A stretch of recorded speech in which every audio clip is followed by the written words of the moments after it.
So, again, like an action script guy would be perfect. Okay. I mean, it's so niche and so sought after. They could really highlight themselves. Okay. Maybe a web designer could, because they could show their work off, but then they've got show reels. So it is great to blog, but again, it's something that it takes a long time to build a following, and it's not going to sort of get as quick results. Okay. I mean, I think the main thing I say to job seekers for the CVs and for their profile is to read the point, and then at the end of it go, so what? So I streamlined the company's processes. Well, so what? I don't really care that you did that. What was the achievement? Oh, well, it meant that this ran more efficiently and the company saved X million. Okay, write the bit, write the benefit. So I think people forget that. So it's not just what you did, it was why did you do that? What was the achievement? Okay, that's very helpful actually, because I think when you look at sample CVs online, which we're going to come to CVs in a second, you would see those things as they would say worked so. I think it would give you a format, and then it would say your achievements or your what's that thing? Responsibilities. Yeah. It'll say your responsibilities and said I did X, Y, Z, or I did. It doesn't really give an example of what you just said, put in the why and what the benefit was of doing that task. Yeah, I mean, it's essential, and you do it within each role, so it's really easy for the reader to go, okay, at the last role they're working at X company doing this and they achieved these things.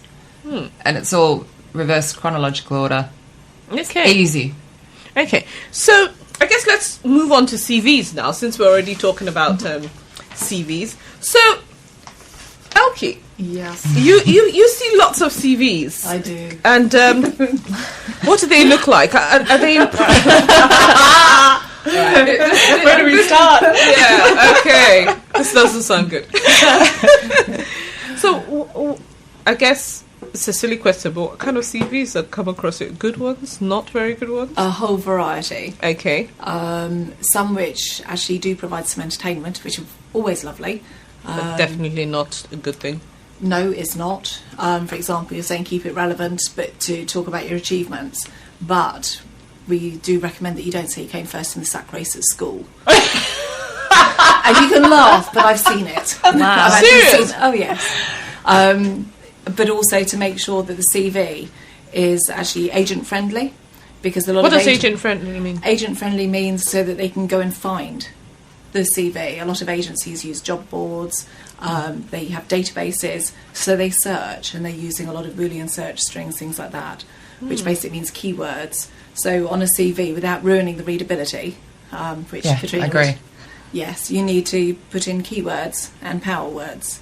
So how do you find those power words and those keywords? Because I'm thinking some people listening wouldn't know where to find these keywords. Well, we always say, because people have problems working out what the difference is, so the phrase that I always use is use your key to unlock your power. Ooh. Okay. Ooh. I like that one. Yeah, I like it. Use your key to your keywords. Your keywords are the sort of words which help a recruiter or a company find your CV by the best term, the most searched on term. So, for example, if you're a programmer, should you class yourself as a programmer or a developer? It's a good question, because they're very, very similar roles.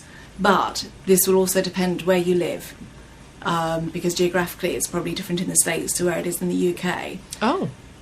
So the best way to get this information is to use the search technology. Someone like Google AdWords. Google AdWords, brilliant. If you use Google AdWords and you put it in, you say developer and programmer, and then you see which one gets the most hits in the country. And then swap it if developers more in mode, more in fashion, and that's what the recruiters are searching on, and the companies, then that's the one you really want to use. So they're the sort of keywords that you do. And then the power words are basically stronger words rather than I did. Okay. Actually, speaking of that, I don't like the word I on the CV at all. I agree with you there. Oh, really? Why is that? Second that. It's your CV. We know you did that.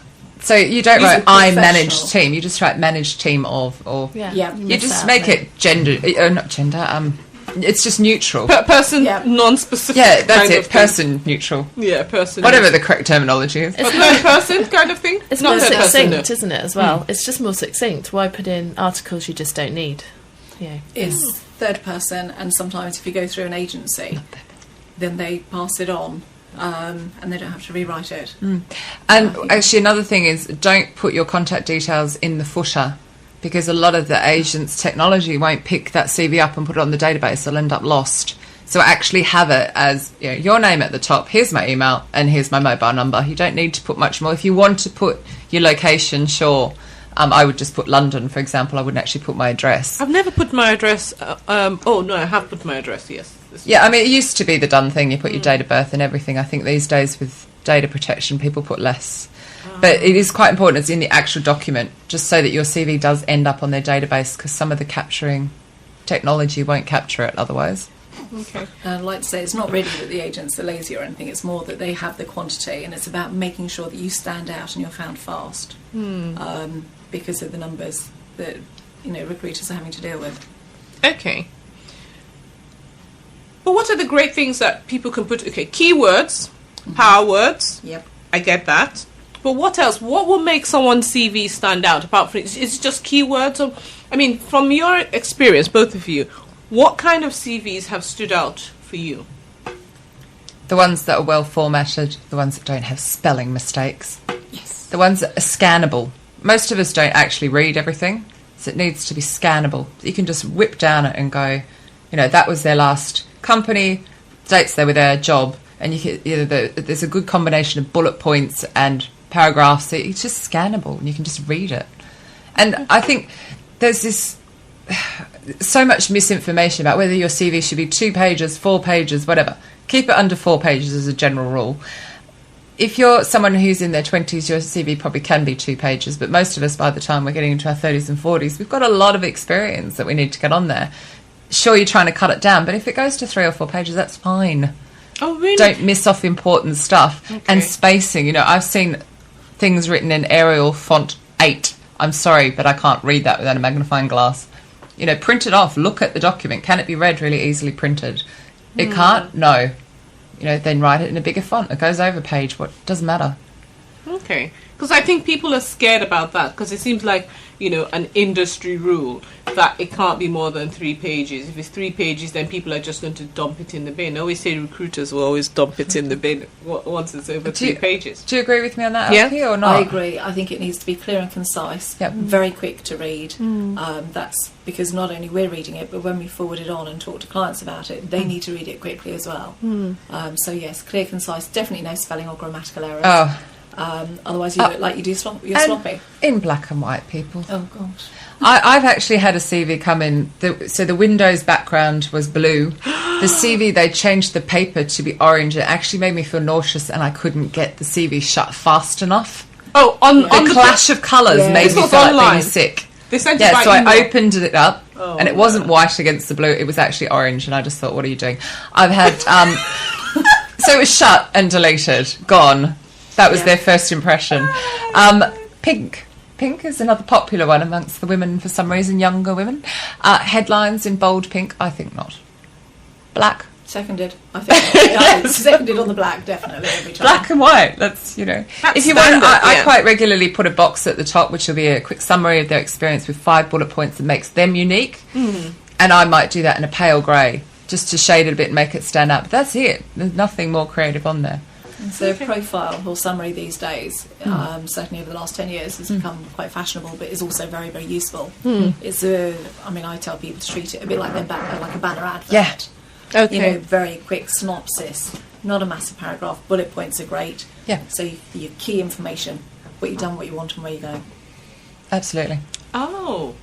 So I think that's a new thing that's coming up in the UK. Do you think that it's more about showing off? Do people see that as showing off? Because I think people may be resistant to having that little paragraph about, you know, how great they are. No, but It's a summary.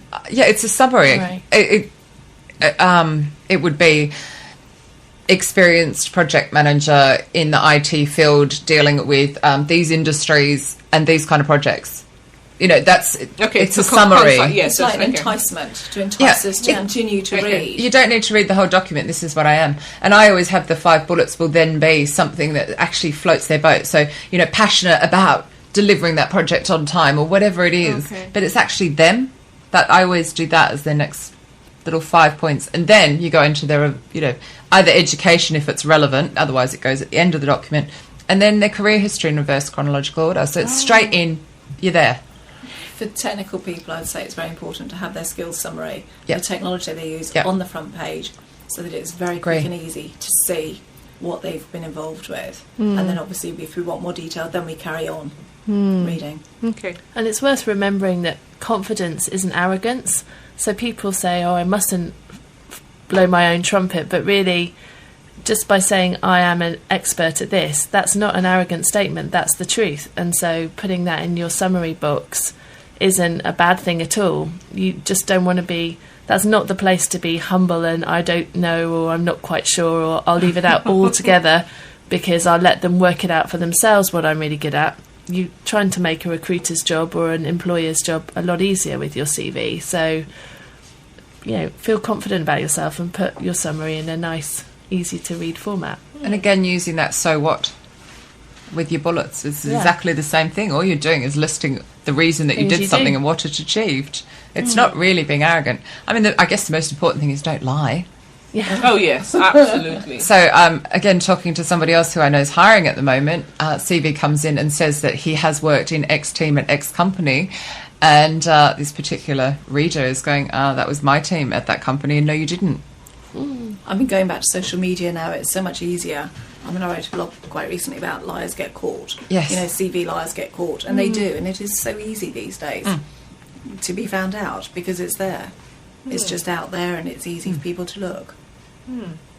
He did have a laugh, though. And then it was deleted. Well, you see, that's unfortunate, What, that he got caught out on the lie, no, or that he had lied? to lie. No, that he felt he had to lie. Yeah, it's sad. I think you're desperate, but you've actually spoiled your choice, Yeah. your chance of Absolutely. possibly getting an interview and maybe getting the job. But then you could get the job and lose the job anyway because you don't have the Lose it. skills. So you're going to get caught out at some point. And it's very hard to, it's almost easier to lie on paper than it is face to face with someone. So if you lie on your CV and get an interview because of what your lie said, sitting face to face with someone and delving into the thing you've lied about, that's probably when you're going to start stumbling.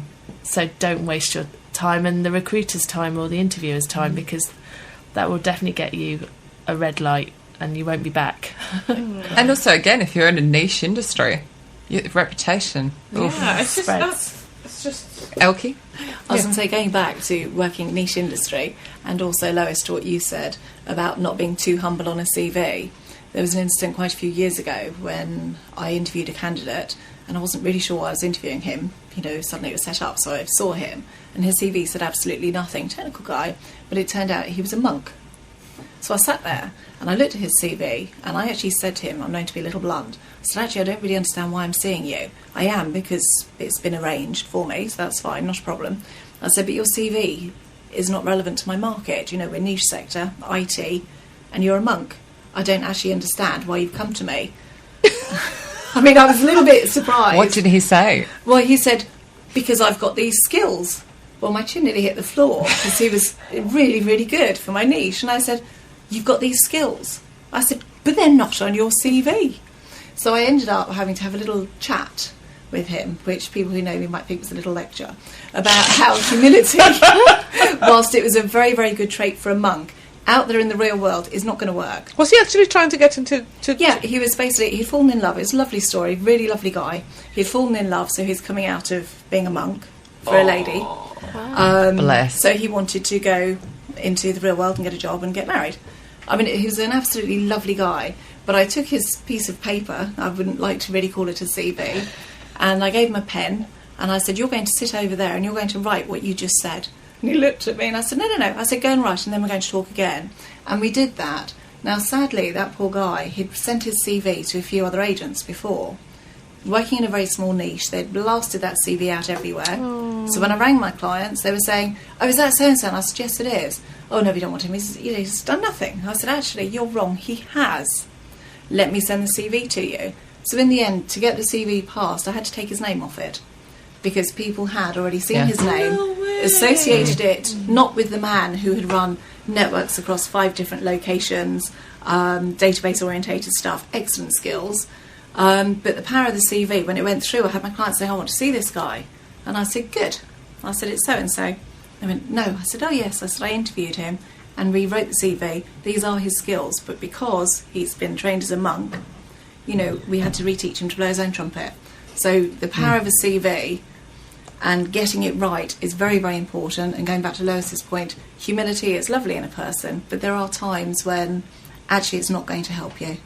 And job hunting is actually one of them. Hiding your light under a bushel, it's not the recruiter or the interviewer's job to take the bushel away. Yeah, absolutely. Yeah. They're there to find the right person for the job. And if someone, and what we do, our thing is about getting talented people to get their talent across. So if you are, you know, lots and lots of really talented people find it very hard to say I'm very good at what I do, but people who don't know what they're doing find it easier to blag it. So it's trying to get the good people past the blaggers, because a little bit of knowing a little bit about something is sometimes, some people have the gift of winging it, the gift of the gab, call it what you will, but you know, it really, it's so frustrating when you meet someone who's excellent or a company that's excellent and they just find it hard to say, oh, we're very good at this. And there's nothing wrong with saying you're good at something at all. It is your marketing document. Yeah. It's your flyer. It's the foundation. You wouldn't build a house on sort of no foundation, and your CV is, to be honest, the foundation of your job search. You use it, as Katrina says, to start help you building your online profiles. It's the first thing an agency will see about you, even before we actually see whether it attracts us on the job boards. If you put them on job boards, it's the first thing we will be putting to a client, along with whatever we say, but they still want the CV. So it is a very important document. Yeah.